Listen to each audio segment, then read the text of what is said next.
안녕하십니까, 박병욱입니다. 오늘 아침에 뭐 이런저런 이제 내용을 훑어보다가 서울신문에 이호령 한국국방연구원 안보전략센터장님이십니다. 네 가지가 없는 북한, 이런 제하로 써놨는데, 뭐 저희들처럼 전문가가 아닌 사람들은 북한의 사정에 대해서 정확하게는 모르는데 이분의 입장에서 북대남 정책 전환은 체제 변화의 서막, 전쟁 불안, 엘리트 인력 부족 등 심각, 김정은 체제 내구력 악화 조짐 더 커져, 이런 이제 그 소제목으로 해가지고 써놓은 게 있습니다.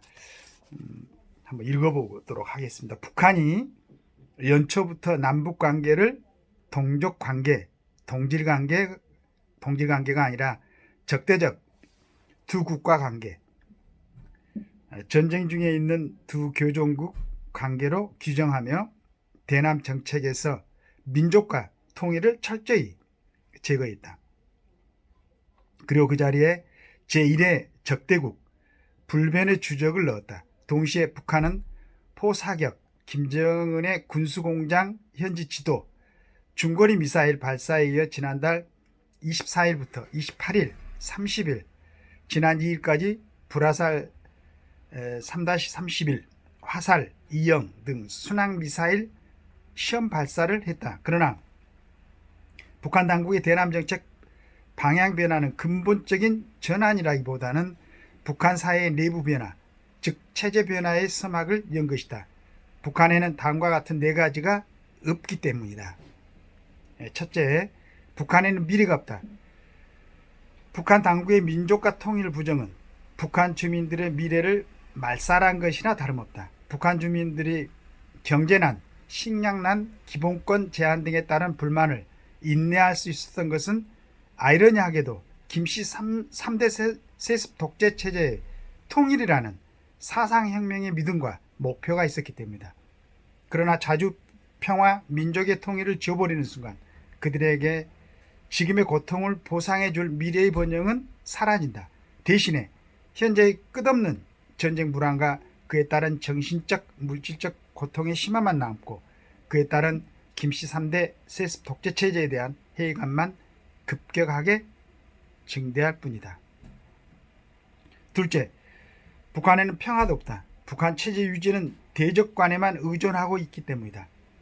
김일성, 김정일 시대의 대정책이 주체사상에 뿌리를 둔 자주평화 친선이었다면 김정일 시대의 대정책은 대적관에 기반한 전략적 의존 반평화 반미연대다.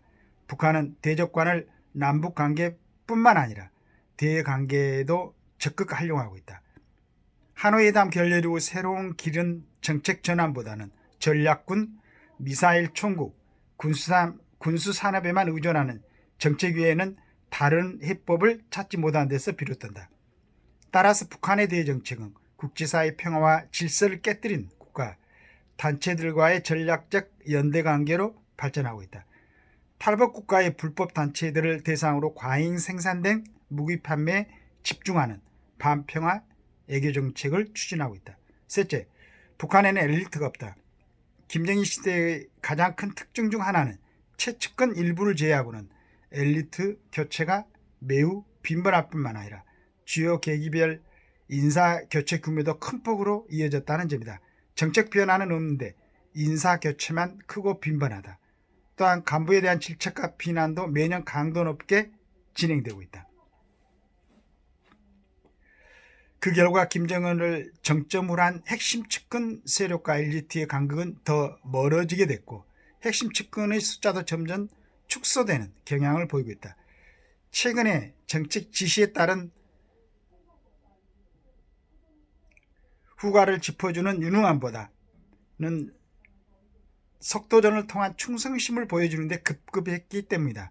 아이러니하게도 측근 세력은 김정인의 오판을 가속화시키며 김정인 체제의 내구력 약화에 일조하고 있다. 넷째, 북한에는 상식이 없다.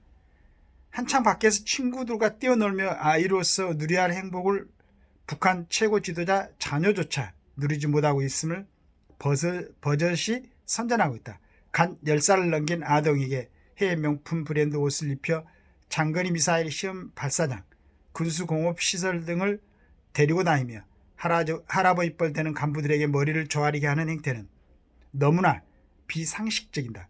더군다나 또래 집단과의 사회적 과정을 차단한 채 하향 냄새만 나는 곳을 둘러보게 하며 북한의 미래로 상징한다는 것은 북한의 아동 인권에 대한 현 수준을 보여준다.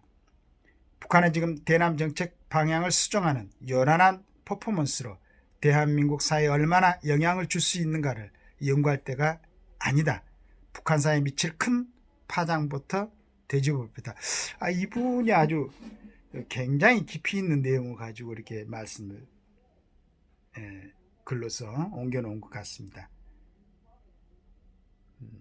우리가 요즘 그 대한민국 국민들이 연초부터 김정일이가 이렇게 김정은이 얘기했던 걸 가지고 굉장히 불안해하고 있었죠. 근데 실은 이거 네 가지로 딱 요약해서 분석을 해놓은 거 보니까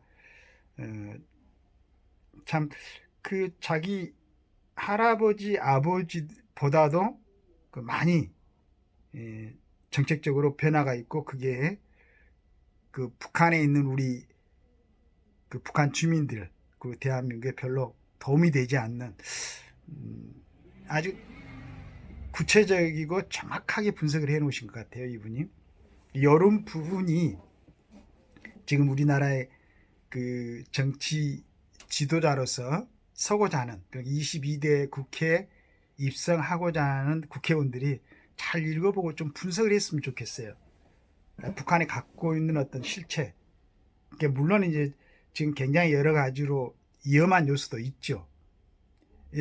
지금 네 가지로 정리해 놓은 것 보면, 그러니까 이 북한의 지금 체제를 갖다가 자기 할아버지나 아버지 때보다도 많이 서투르게, 그 다음에 이제 특히나 우리 남한에 대해서 그렇게 저런 단어를 사용해 가지고 어떤 동정의 어떤 의미조차, 또 통일에 대한 기대, 그 다음에 아까 마지막으로 써놓은 거 보니까 상식은 없다 해서 어린 자녀를 갖다 동원해 가지고, 나는 만약에 이런 게 우리나라에서 지금 인권을 주장하고 어린애들의 어떤 그런 걸 주장하는 사람들, 특히나 교육감들, 사회 활동하는 사람들이 막 이런 걸 보면은 굉장히 지금 들고 일어나서 막 얘기를 해야 되는 게 원칙 아닌가. 북한도 우리 대한민국의 국민이라고 생각한다면은. 그런데 이런 부분이 조용하거든요. 정말로 이분이 잘 분석을 해 놓은 것 같아요. 이런 부분이 우리 대한민국 국민들한테 잘 전달돼 가지고 정확하게 북한의 지금 실체를 정리해 놓은 거죠. 이게 북한의 실체라고 저도 생각을 하고 있어요. 물론 이제 누가 얘기했죠.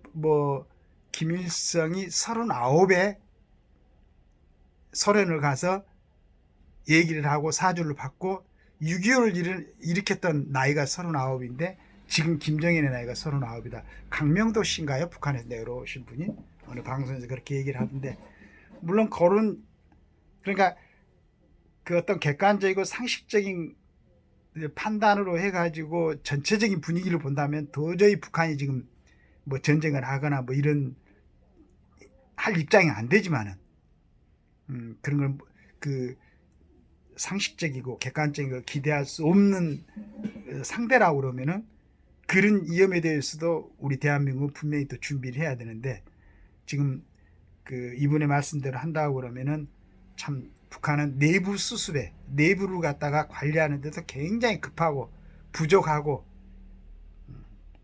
그런 면이 오히려 이제 단편적으로 이런 부분에 대해서 이런 얘기를 함으로 해서, 이런 정책을 펴므로 인해서, 이런 내용을 예침으로 인해서 우리한테 여실히 보여주고 있는데, 지금 이분처럼 이렇게 정리해서 이렇게 알려주지 않으면은 지금 남한에 있는 국민들은 이렇게 일목요연하게 어떤 실체를 갖다가 볼 수 있는 시각들이 참 만들어지기가 힘들겠죠. 그래서 이런 내용들이 좀 이렇게 널리 알려졌으면 좋겠어요. 그래서 이런 부분에서 우리가 어떻게 대처하면 되겠는가? 북한이 이런 상황인데 우리가 이 국력을 조금 더 충실하게 모으고 여러 가지 대전략을 갖다가 잘 뭐 애교 부분이라든가 국방 부분 준비해 가지고 자, 이 좀 안쓰럽죠. 예. 뭐 자기 할아버지 아버지가 했던 걸 다 받았는데 그걸 제대로 관리할 수 있는 능력이 좀 없는 것 같기도 하고 거기 이제 본인은 어떤 생각을 할지 모르겠어요. 그 주변에 모여서 있는 사람들 어떤 생각을 할지 모르겠는데 2,500만의 우리 북한 주민들은 아사도 있고 전번에 한번 잠깐 뭐 길림성 쪽에 갔던 노동자들이 한 파업을 하면서 뭐 거기에 사상자도 있고 그랬다고 그랬죠. 그 다음에 그 기차가 뭐 경사 그 부분 올라가다 전기가 끊겨가지고 400명이 사상자가 났고 이런 내용들이 있었는데 이런 내용들을 우리 남한 사람들이 받아들이고 생각을 하고 있다면은 빨리 좀 평화적인 통일을 이루어가지고 우리 북한 주민들도 우리 같은 민족이니까 대한민국 국민으로 이렇게 같이 살면 얼마나 좋을까. 그 전에 좀 그 철없는 중국, 그 다음에 러시아 이 친구들이 빨리 정신을 차려야 되는데 러시아의 그 한 사람이 뭐 판단으로 인해서 지금 전쟁이 2년 가까이 지속되고 있는데 얼마나 많은 사상자들이 나오고 있습니까? 중국도 지금 여러 가지 이유로 지금 대만을 갖다가 뭐 이렇게 합병을 하려고 하는데 그게 중국이란 체제가 좀 잘 살고 우리 대만에서 우리는 뭐 원래 같은 민족이었으니까 저 좋은 제도에 같이 흡수돼서 같이 가고 싶다. 이렇게 중국이 자체였던 중국을 갖다 변화를 시켜야 되는 게 맞는 게 아닌가 이런 생각을 하고 있습니다. 욕심이겠지만은. 그래서 우리나라도 지금 통치를 하고 있는 대통령이나 그 다음에 여러 정치를 하겠다는 사람들이 생각 좀 잘 정리해 가지고 다시는 우리나라 안에서 6.25 같은 동족 상잔의 비극은 일어나서는 안 되니까 자주적이고 평화적이고 자유가 보장된 이러한 체제로 통일이 돼서 남북한에 자유스럽게 왔다 갔다 하고 좀 이런 좋은 국가로 다시 탄생됐으면 하는 바람을 갖습니다. 우리 이렇게 길을 잘 정리해 주신 이호령 우리 안보전략센터장님께 감사드리면서 우리 대한민국에 살고 계시는 모든 분들 행복한 하루 되시기를 바라겠습니다. 감사합니다.